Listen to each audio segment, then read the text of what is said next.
I would like to call Detroit Become Human disappointing. But that would imply I had any hopes of it delivering on its initial pitch of being a complex story about androids and humanity.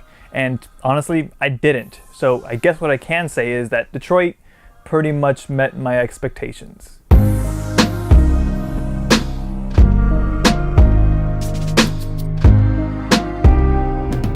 Detroit Become Human, a game by David Cage. I know, chalking up an entire game to just one person is a bit messy. A lot of hardworking people come together to make games, but if there's one person in this industry that I can point to that has a very clear influence over the direction of a project, it's David Cage, and that is Detroit's biggest problem. Detroit puts its best foot forward in multiple ways. For one, it looks fantastic. If Quantic Dream does one thing well, it's make things look pretty. It's a real technical achievement. Character models and facial animations don't even give off that creepy Uncanny Valley vibe to me. Well, except for maybe the children. But at this point, I think we as a society just don't have the technology to make good video game kids. Even the android fashion looks great, like this sweet jacket. I want this jacket, no joke. It's hot. The other thing Detroit does to give a good first impression is starting you off playing as Connor, who I think is maybe the most interesting of the playable characters. Connor is an android detective. In the opening scene, he walks into a hostage situation. You spend the chapter digging around the area looking for clues to gain some insight on what is happening. This leads up to a confrontation where you need to use the information you find to talk down a deviant android before he kills the little girl he's taken hostage. And there are various different outcomes to that situation. The initial sequence is tense, and maybe the best sequence in the game, which is unfortunate considering it's less than the first hour. Like other David Cage games, Detroit Become Human has a narrative focus with branching paths. In this case, it's a story about androids who become sentient, or deviant as the game calls them, and their struggles in a world that only sees them as tools. At its core, Detroit has something that can be interesting, but it falls apart in every which way, like most David Cage games do. Take the controls for example. If you've played a Quantic Dream game, you know what you're in for control-wise. It plays the best out of all the games so far, but it still has its issues. Often I find myself walking in circles, going a different direction than expected, or just straight up not moving at all as I pointed the stick forward. This is usually when I was right next to a corner or a character model. Also, because the right stick controls both the camera and the character interaction prompts, it leads to situations where I mean to interact with something, but end up swinging the camera around. The button prompt is on screen, but I guess there's a sweet spot where the game wants the camera to be before it registers a movement as a prompt interaction. It's all a bit clunky. And then we move on to everything on the narrative side, which there is a lot to dissect, so let's just get on with it. I'll start with the characters. You play as 3 different androids, Connor, Kara, and Marcus.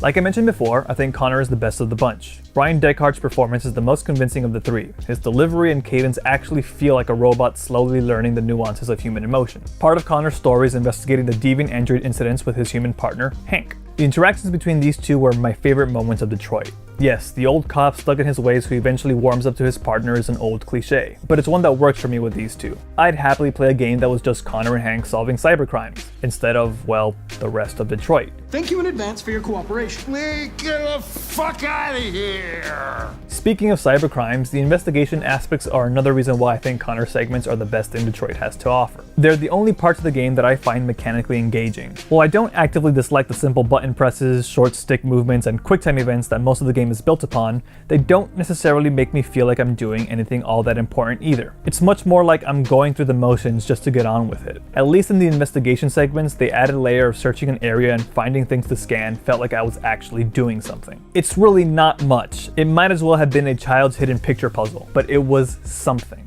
The other 2 characters are where David Cage's lack of writing ability begins to show. Kara is kind of a nothing character. She becomes deviant after an event that involves a young girl, Alice, and her abusive father. They escape together and you spend the rest of their segments trying to find a safe place where they can start new lives. That's the entirety of her arc. You can easily reduce it to Robot Woman discovers the joys of motherhood and finds meaning in life, because that's really what it is.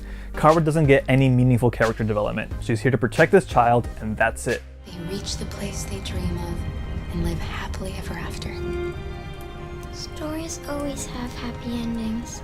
And then we have Marcus. He's the android assistant to Carl, a famous artist. He's Carl's caretaker, essentially. You become deviant after an altercation with Carl's shitty son, in which you are left for dead. Once you come to, you learn of a group of androids who are hiding after escaping their previous lives and join up with them. Marcus is easily the worst character of the 3. It's like Jesse Williams just phoned this one in. His performance is bland and thoroughly unconvincing. He's supposed to be this charismatic leader of the android resistance, but his performance has about as much weight as a sheet of paper floating in the wind with the word resist solidly written on it. We don't need masters anymore. We're free. Marcus's scenarios are also where most of the Android Revolution storyline occurs. The protests, the resistance, the fight for equal rights, all that is his story. Which leads me to the core themes that Detroit is trying to represent. Its narrative is executed so poorly, it's practically insulting. Robots as symbolism for racism and classism is well-worn territory at this point, with varying degrees of success. But even considering that, it's incredible how much Detroit misses the mark. Detroit doesn't try to explore these themes on a deep and thoughtful level. Instead, it reduces them to their most basic, in-your-face concepts, tries to pass them off as subtle allegory, and uses them as mere set dressing. Some of the more blatant moments have already been shared all around the internet. The androids literally riding in the back of a bus, Marcus graffitiing "We have a dream" to make a statement, and the woman who agrees to help you across the border because her people faced similar hardships and needed help along the way. That last one happens in a chapter called Midnight Train. Can't really get any more obvious than that besides calling it Underground Railroad Part 2. So you have those poorly veiled allusions to race relations and slavery with more littered across the game. Then there's moments where it seems like David Cage is just so blissfully unaware of the implications his writing can create. Two moments in particular come to mind right away. The first happens in Kara's story. She's sitting down, talking to Luther, an android who happens to be black. Luther goes on about his previous life, how he was made to be a laborer, only built for work and to carry heavy loads. This entire moment in no way feels like it was a purposeful choice of words. It felt like clumsy writing from someone who lacks any amount of self-reflection to realize that these lines may have a completely different connotation when spoken by a black man. The other is how androids become deviant. For your main characters, you go through a sequence where they internally struggle with their orders and they must break through their programming to do what they feel is right. But later on in the game, you eventually just go about gently touching other androids, whispering "you are free" to turn them deviant.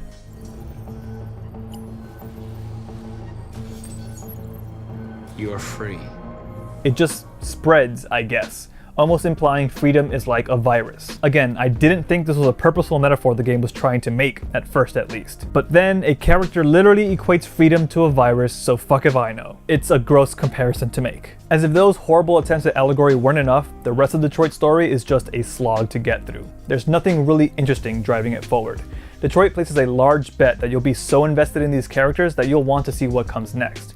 But considering Connor is the only character I have anything remotely positive to say about, Detroit loses that bet. Like I said earlier, the game has branching paths and multiple outcomes. After every chapter, you can see a flowchart of all your decisions and even jump back to see other routes without losing your progress. That's a neat feature that's wasted on a game with a story I had no stakes in. There was nothing compelling me to play through alternate outcomes. I'd rather just watch them online if I was really that curious. At least in Quantic Dream's last game, Beyond Two Souls, which I do not like by the way, there was a narrative thread that I wanted to see the end of. It was just enough to coerce me to keep going, even if it all fell apart in the end. Detroit just doesn't have that. I just wanted to get over with it.